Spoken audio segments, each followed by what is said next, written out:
A new report from the Defense Ministry says Taiwan has put billions of dollars into weapons from the U.S. that haven't arrived yet. Weapons delays to Taiwan have been an ongoing issue for years, and the problem has been getting worse since the U.S. began supplying weapons to Ukraine. We get more now from Jaime Ocon, who is live for us in Taipei. Jaime, how bad are these delays? Well, this report is revealing that there's still over $19 billion worth of U.S. weapons that haven't been delivered to Taiwan, and some of those weapons deals go as far back as 2019.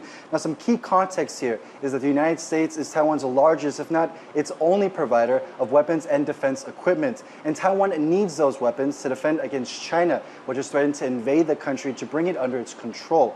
Now, I want to focus on one specific sale that's drawing the attention of analysts both here in Taipei and also in Washington, D.C.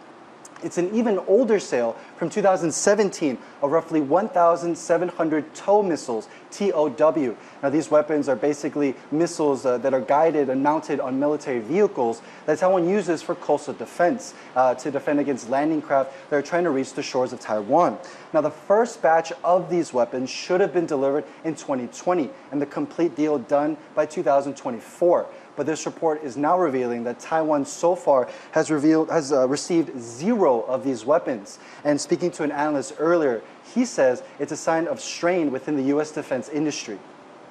But to have nothing this far after for such a simple capability, I think is really damning on the U.S. defense industrial base. I think it's really damning on the attention that is given to Taiwan, and it shows a real mismatch between American rhetoric and actual prioritization. There are concerns here from the military that the longer Taiwan waits for these U.S. weapons, the more vulnerable it becomes. And so Taiwan is also focusing on boosting its domestic defense industry to kind of bridge that gap and fill that delay. But both options take a considerable amount of time. And that's something that Taiwan doesn't want to waste, given the fact that it faces such a huge threat from across the Taiwan Strait.